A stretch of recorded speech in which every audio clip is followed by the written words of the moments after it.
All right, this one's gonna be isn't one of my usual poems or anything like that. Um, I'm just gonna be talking about an event that actually happened to me Saturday, and I've while it's something I've done a couple times before. This is the first time that really kind of something kind of happened to me that was just really out of left field. So the reason why I'm making this video is so that I don't have to keep, explain to everyone and say what happened, what happened, what happened.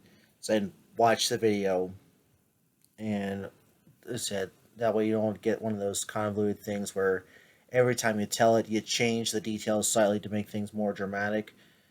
This is just pretty much all it's going to be said and enough said. So one of the things I is in my area of Western North Carolina is an event that once a year you essentially get to go rafting on local river called the Tuckasegee River, um, and you're essentially picking up a bunch of trash along the way. Essentially, put everyone in a bunch of instead, give them a couple trash bags, send them down the river. Instead, give them a little bit of exercise, pick up instead, clean the place up. It's a pretty big deal. It's like one of the largest public cleanups in actually North America. And there really isn't that much to Western North Carolina if you've ever been there. Um, Not really that much out there, so the fact they were able to actually make this happen, it's pretty good. This was actually their 39th year doing it. I've actually done it a couple times. Many years, starting many years ago when I actually at the local four-year college, Western Carolina University. Um, Pretty kind of fun event, but you have to line up, like start lining up at cracky ridiculous. I mean, I got there a little after 5 o'clock. There were already a few people there, but I've been there some other years where you get there maybe about 5:30. There's already a small group there, and just in that first maybe half hour, 45 minutes, the line already said starts getting pretty bad. I mean, I literally have seen it grow to over 100 feet, and not even 30 minutes, just because everyone you know got their supplies, they were ready to go, but when you have to, let's say, you can't really get on the water till maybe about 10 o'clock, just because it takes a little while for everyone to get the waivers signed. For it's explain the rules, which is understandable, but for some reason the idiots in charge of actually getting people on the bus said, okay, the first people that got on the bus, you guys have to go all the way to the back. I'm like, well, that doesn't make any sense. We kind of waited for so long to actually get there. Why just make it first? Just get. But you get to the little place, they strap you in, so with a life jacket. If you're kind of by yourself like I was, they kind of just put you with a random group, give you your trash bags, and they send you off. But unlike previous years, this was a self-guided kind of event, rather than having one guide per because there'd be at least the one that would say which side needs to start paddling, who needs to basically paddle forward instead of paddle backwards. So I kind of took up that role because I told everyone, done this a couple times, it's no big deal, and everything was going, pretty good. Very cold water, probably in the 50s, and as soon as you step out, you're, to on the first a couple banks, your shoes, are just soaked and it's full of mud, but it's still fun. But one thing we actually ended up finding you know, was actually one of those traffic barrels for construction. It was in the middle of two rocks underneath this one piece of wood. I forget if it was like a tree or just some driftwood. And everyone, and we're people in the boat were just saying we're getting that. I'm like okay, whatever. Just help. Steer them over there. We got it. No big deal. And there really wasn't too many complicated pieces of trash. One I saw one group actually had like the an actual slide, like not like the ladder part, but the actual slide itself. Like for some reason, they were people were maybe had used it to actually get in the water, but if it floods around here, the water can get pretty high, and it's good to be lost. I mean, some people will find like forgotten like deck chairs or tables. So it's always kind of nice to actually see what you're going, and it was actually a pretty good day because at first it was actually a pretty kind of cloudy day, but as we started getting closer to time to get to the water, little bits of blue started to appear from the sky. It was pretty good. And one thing that everyone kind of looks forward to with this kind of tour is that you actually get to see the bus and the train used from the movie The Fugitive. And they actually shot that part in a place called Dillsboro, North Carolina, just right down the road. Just because it looked like rural Illinois at the time. And if you go a little ways down the road to a place called Bryson City, that's where Harrison Ford, as Richard Kimball, actually stitched himself up. And then a little ways down there in Fontana Dam, that's where he jumped. A lot of interesting. So some other movies have been shot in this area, but this is one of the few things where you could say they left the prop as it was. They didn't build a set and then just kind of erased everything, so you wouldn't have known anything about it. And everything was pretty good. I mean, for a good while, picking up a couple things of trash. Some spots were actually a lot deeper than you thought. So if you hopped off the other side of the boat to try to go around, it said you could be up to your waist in no time with water. Other times you could definitely see the bottom. Other times you would be on a rock. It's no big deal. But you always got to make sure you use your paddle. To say if you stick it way too, if your hand starts going underwater, you might want to think about going on the other side of the boat. And everything was going fine for, I said, maybe like the first 4 miles, because it's only really about 5 miles of river you have to go. I mean, I forget if it's any longer. Um, but all I know is that after a certain point, you start seeing areas from the road, and you're thinking, oh, we're only so far away. I said everything's fine. Well, at one point, the water starts getting a little bit choppier, and they basically say that it's only about class 2 rapids, but we'd actually had a bit of rain a few days prior, and we started to have and for some reason we took this one dip, like it was nothing, but I ended up in the water, like completely submerged, didn't know what the heck happened.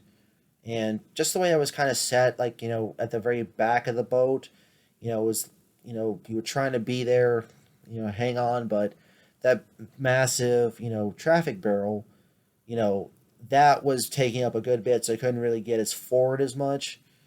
And I immediately tried to as I grabbed onto that. I mean, I was a strong swimmer, but I'm thinking, we're not going to let someone else take that from us.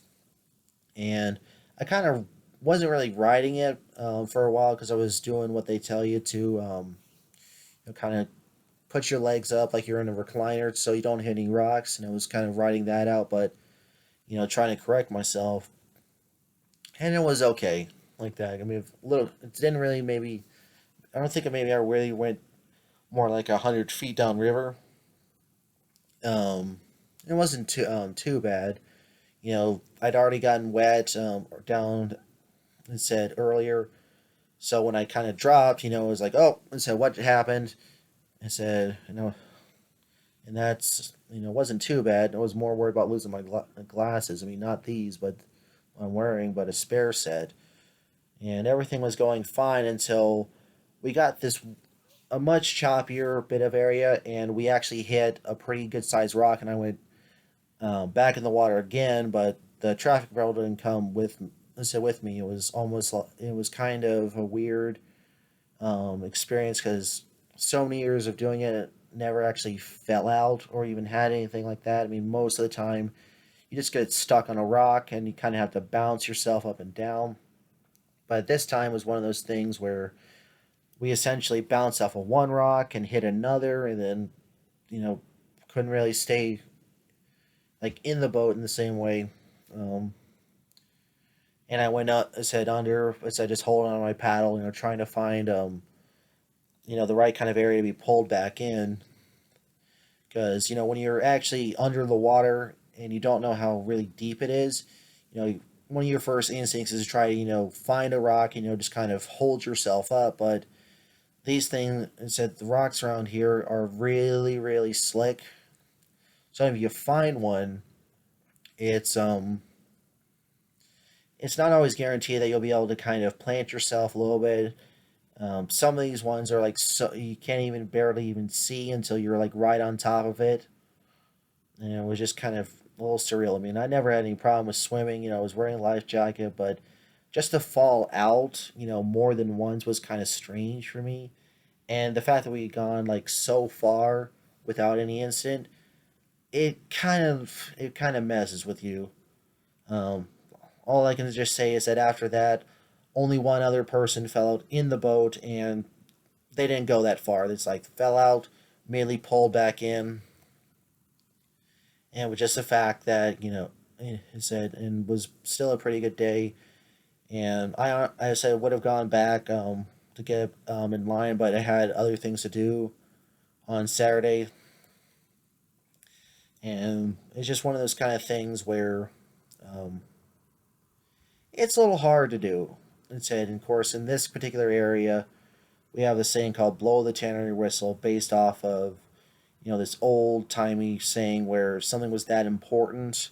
The biggest way to actually get everyone's attention was actually to use it. It was basically just something so outlandish. Like once heard a story about this one guy that his family hadn't heard from him in a long time. They just thought he was a total loser, and nothing really would he would ever amount to anything. Then one day they see this gorgeous, stretch limo, painted a nice pink, just driving down the neighborhood, and then out pops this beautiful woman, also with pink hair, is like saying like someone to be like super, rich and stuff like that. And then here comes the family members, showing that he married her, and it's just something that just blows your mind.